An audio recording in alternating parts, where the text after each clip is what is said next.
सचिन शिंदे जी, महाराष्ट्र से। राधे राधे से मेरी हुई। राधे राधे महाराज जी। महाराज जी, मन की आध्यात्मिक एवं वैज्ञानिक परिभाषा क्या है? मन का शरीर में स्थान कहाँ है? विचार तो हमारे दिमाग में आते हैं, फिर भी हम अपना हाथ अपने सीने पर रखते हैं। तो मन कहाँ है? क्या मन ब्रह्मांड से बड़ा है?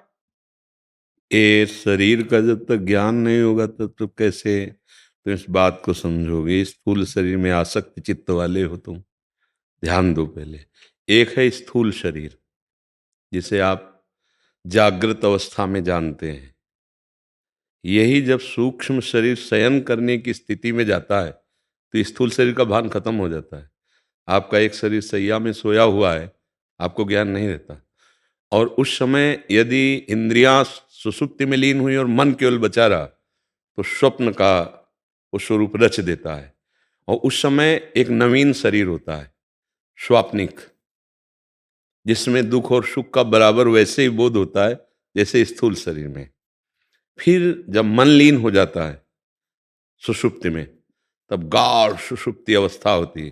लेकिन मुझे पता ही नहीं चला 5-6 घंटे सो गए।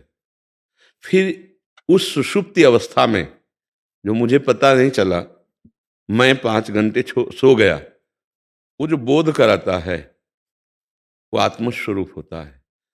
और जिसको स्वभावगत बोध होता है वो कारण शरीर होता है। जो सूक्ष्म शरीर में अहम प्रधान, अंतःकरण में मैं धर्म से प्रधान है। ये स्थूल शरीर आप जो देख रहे हैं पंचभूतों से रचित है, सप्त धातुएं इसमें भरी हुई हैं। इसका शासन सूक्ष्म शरीर से चलता है। जैसे नेत्र हमारे तभी देख सकते हैं जब मन हमारे साथ हो, नेतेंद्रिय के। हमारी आंख खुली लेकिन मन कहीं और है तो सामने से दृश्य गुजर जाएगा, मुझे पता नहीं चलेगा। पास में बैठी कोई वार्ता हो रही लेकिन श्रवणेंद्रिय को साथ मन ने नहीं दिया तो आप कहोगे जरा दोबारा बोलिए, क्यों? बोले मेरा मन कहीं और था, अब मैं आपकी बात सुनूंगा। मतलब इंद्रियां वही कर सकती हैं जो मन करवाता है, मन वही कर सकता है जो बुद्धि करवाती है। तो अंतःकरण है एक, ये ध्यान के द्वारा देखा जा सकता है, विज्ञान के द्वारा नहीं। विज्ञान में आज तक इतनी सामर्थ्य नहीं है जो मन का अल्ट्रासाउंड कर दे। है केवल स्थूल शरीर का चीरफाड़ कर सकते हो, स्थूल शरीर का आप एक्सरा कर सकते हो, सिटी स्कैन कर सकते हो, अल्ट्रासाउंड कर सकते हो, लेकिन आप सूक्ष्म शरीर का नहीं कर सकते। ये देखो, ये बुद्धि है, ये मन है, ये चित्त है, ये अहंकार है। आज तक कोई वैज्ञानिक इसको दिखावे? नहीं दिखाएगा ना। अच्छा, है सबके, इसका अनुभव होता है। मेरा मन, बोले मेरी बुद्धि काम नहीं कर रही, मुझे अब चित्त खिन्न है इसलिए कुछ चिंतन नहीं बन रहा, मुझे कुछ नहीं करना अभी। कर्तृत्वाभिमान अहंकार, करना ना करना, संकल्प विकल्प मन, क्या करना क्या नहीं करना निश्चय बुद्धि, और जो करना है उसका कैसे करना चिंतन, ये चित्त। ये 4 अंतःकरण में है। ये सूक्ष्म शरीर के अंतर्गत है। जो हम ऐसे रखते कि अभी हमारा दिमाग काम नहीं कर रहा है तो वो बाहरी क्रिया को केवल कर रहा है, बात उसकी बुद्धि की है। अभी बुद्धि निर्णय नहीं कर पा रही है।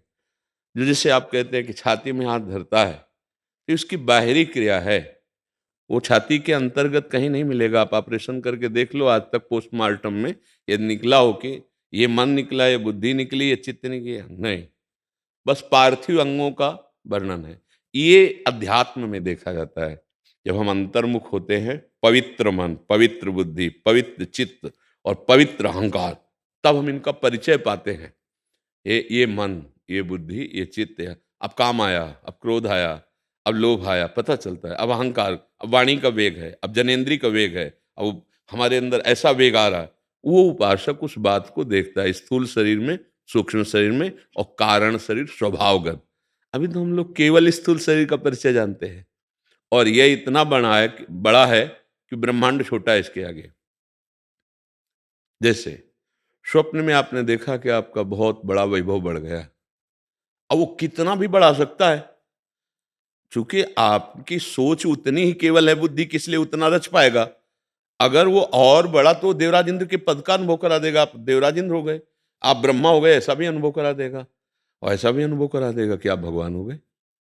जितना पावन होता चला जाएगा उतना इसका विस्तार होता जाएगा, क्योंकि ये और कोई नहीं, इंद्रियाणाम मनश्चास्मि, भगवान श्री कृष्ण कहते हैं जो इंद्रियों का नेता है, मुखिया मन, वो मैं हूं। अब ये चूंकि गलत स्थिति में आ गया है, अब इसका सुधार कर दो, ये भगवत स्वरूप है, ये इतना बड़ा है कि इससे बड़ा कुछ है नहीं, इसी का सब रचा रचाया है। जैसे स्वप्न में कुछ ना होने पर भी सब कुछ रच जाता है ना, केवल एक मन रहता है, कुछ नहीं होता उसमें। ऐसे जब आप जागृत अवस्था में आए तब स्वप्न झूठा नजर आया ना, जागृत अवस्था में जब आए तभी क्या स्वप्न में आपको झूठा नजर आ रहा था क्या? कुछ भी झूठा नजर नहीं आ रहा था। जब आप जगे तब आपको लगा। ऐसे ही जब आपको ज्ञान होगा, शुद्ध ज्ञान, तो ये शरीर आप नहीं है, बिल्कुल नहीं, 100 में 100% नहीं। मतलब ऐसा हो कि 80% नहीं, 20% है, 100 के 100% आप ये शरीर नहीं है। आपका सूक्ष्म शरीर जो मन, बुद्धि, चित्त, अहंकार, 5 ज्ञानेंद्रियां, 5 कर्मेंद्रियां और कारण शरीर, सतोगुण, रजोगुण, तमोगुण जनित स्वभाव, आप ये कुछ नहीं है। आप इनके दृष्टा हैं, आप इनके जानने वाले हैं। पर भूल हो गई कि हम दृष्टा न रहकर बन गए, स्वीकार कर लिए। अब हम स्थूल शरीर हो गए, सूक्ष्म शरीर। अब हम ये नहीं मानते कि मेरा मन, कहने को आता है मेरा मन, लेकिन वो मैं ही मन बना हुआ हूं। आज मुझे ये देखना है, अब मेरा मन हट कर रहा है, कह रहे हैं मेरा मन, लेकिन मैं देखना चाहता हूं, तो मन मैं बन गया ना। मैं भोगना चाहता हूं, मैं सुनना चाहता हूं, मैं चलना चाहता हूं, मैं करना चाहता हूं, मैं खाना चाहता हूं, मैं सूंघना चाहता हूं। ये अहंकार गलत हो गया। ये हो रहा है इंद्रियों से, मन से, और इसको हम मैं में जोड़ लिए, शरीर को मैं में जोड़ लिए, स्वभाव को मैं, देखो मेरे स्वभाव में बर्दाश्त नहीं होगा, मेरा ऐसा स्वभाव नहीं है, मैं, तीनों में अहम जुड़ने के कारण निर्मल आप, मलिन को पकड़ने के कारण मलिन हो गए। अब इसी को छोड़ना साधना है। खूब नाम जप करो, शरीर से अच्छे आचरण करवाओ, बुद्धि से भगवान का निश्चय करो कि वही सब रूप बने हुए हैं, वही सब में समाये हुए हैं। धीरे धीरे इन शरीरों से राग हट जाएगा, तो आप जो हो वो परमात्म स्वरूप हो, चेतन अमल सहज सुख राशि। आप चैतन्य घन है, ये शरीर जड़ है। आप अमल हैं, निर्विकार हैं, ये शरीर विकारी है, ये मन विकारी है। आप अविनाशी हैं, ये विनाशी है। आप सुख राशि हैं, ये दुख राशि है।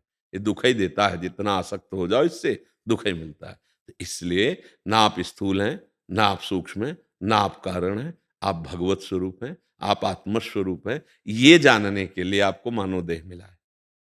अब भजन साधना के द्वारा हम अपने स्वरूप को जानते हैं। अगर ऐसी भाषा न समझ में आवे तो अब तो बहुत सरल भाव से बता रहे हैं। ये शरीर को, इस मन को, इस वाणी को, अपने आप को प्रभु के चरणों में आत्मसमर्पण कर दो, शरणागत हो जाओ, नाम जप करो और प्रभु को समर्पित सारे कर्म कर दो, तो आप मुक्त हो जाओगे। 2 उपाय, एक ज्ञान मार्ग और एक भक्ति मार्ग। भक्ति मार्ग में सब कुछ समर्पण कर देना, ज्ञान मार्ग में सबसे संबंध हटा लेना। बड़ा कठिन संबंध हटाना।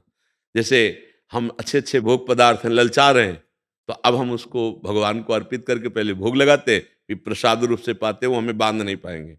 और अगर ऐसे ज्ञान मार्ग में, तो उस ललचाए हुए मन को डांट करके उसे हटा देना होता है, उसके विरुद्ध चलना होता है। आज खीर पानी तो नहीं पाना, आज उपवास करना है।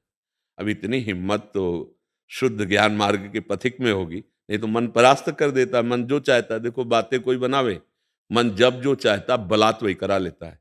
अब अपने जीवन में कै साल का शरीर है? 42। 42 साल के अनुभव को देखो आप। जब जो चाहा है इसने वही करा लिया है। अब ऐसा आप जब ये चाहें कि मुझे भगवत प्राप्ति करनी, फिर इसको सुधारें नाम जप के द्वारा, साधना के द्वारा, तब ये प्रभु की तरफ लगेगा। नहीं तो शरीर में ही लगा हुआ है, स्त्री शरीर, पुत्र शरीर, माता पिता का शरीर, भोगों का और नाना प्रकार के व्यवहार का, पदों का, इसी का केवल इसके अंदर लालच है। इसको भगवान से मिलने का लालच तो है नहीं। तो अब इसके लिए हमें साधना चाहिए। और इसी में फिर होता है कि अरे यार, हम तो गृहस्थी में हैं, भजन और साधन तो केवल बाबा जियों का है, ना कोई यहाँ गृहस्थ है ना या कोई विरक्त है, सब भगवान का अंश है। भगवान की प्राप्ति के लिए हमें मानव देह मिली, भगवत प्राप्त होकर खूब गृहस्थी का संस्कार जो है धर्म पूर्वक करो, कोई परेशानी नहीं। एक रोल करना है, अभी रोल नहीं, आप सत्य में हो, कि शरीर मैं हूं, सत्य, मेरा ये पत्नी है, पक्का सत्य, मेरा ये पुत्र है, पक्का सत्य, आप इस पे हो अभी। जबकि ऐसा नहीं है। आपको एक अभिनय मिला है, पति का अभिनय मिला है, पुत्र का अभिनय मिला है, पिता का अभिनय मिला है, जो धर्म रूपी कर्तव्य कर्म कहा जाता है, वो अभिनय है। ना आपका कोई पुत्र है, ना आप किसी के पिता हो। सच्ची मानिए, आप भगवत स्वरूप हो, आपके सामने जो भी हो सब भगवत स्वरूप है। ये माना हुआ संबंध मिटाना होगा अंदर से, और व्यवहार पक्का वैसे ही करना है। देखो जनक जी महाराज को, ज्ञानियों के गुरु हैं, पूरा धनुष यज्ञ का आप विवरण पढ़कर देखिए। एक पिता की तरह विलाप करते हैं कि यदि मैं जानता ऐसा कि कोई अजगौ का खंडन करने वाला पैदा ही नहीं हुआ, तो मैं कभी ऐसा प्रण नहीं लेता, मेरी जानकी कुंवारी रह जाएगी। और अश्रु प्रवाह कर रहे हैं। देखो क्या है, और हैं कौन? सुखदेव जी जैसे महापरमहंस के गुरु हैं जनक जी। क्या उनको ज्ञान नहीं है? पर अब जो पिता का कर्तव्य मिला है वो ठीक वैसे, राजा का कर्तव्य ठीक वैसे, पति का कर्तव्य ठीक वैसे कर रहे हैं। बस यही कर रहा है। अभी हम कर्तव्य कर्म को कर्तव्य मानकर नहीं कर रहे, अभी अहंकार से प्रेरित होकर कर रहे हैं। ये मेरी पत्नी है, मेरा पुत्र है, ये, और ये है किसी के नहीं। मान लो 42 वर्ष पहले आप कहाँ थे, आपको पता नहीं था। आपका कौन कौन था, आपको पता नहीं था। ऐसे ही प्लस और 42 जोड़ लो, इससे ज्यादा शरीर तो रहने हैं नहीं, कलयुगी शरीर है। फिर कहाँ जाओगे? फिर ये सब भूल जाओगे, ये शरीर भूल जाओगे, इस शरीर के संबंधियों को भूल जाओगे। फिर एक नई योनि मिली, फिर एक नया संबंध बना। ऐसे अनंत जन्मों से हम भटक रहे हैं। अब सुधार कर लो। मन को सच्चिदानंद प्रभु के नाम में लगा दो, तन को अच्छे कार्यों में लगा दो, दूसरों को सुख देने वाले कार्य, अपने कर्तव्य कर्म को भगवान को समर्पित कर दो। वो शुद्ध ज्ञान हृदय में देंगे और इस संसार से हम मुक्त हो जाएंगे। समझ पा रहे हैं आप? जी।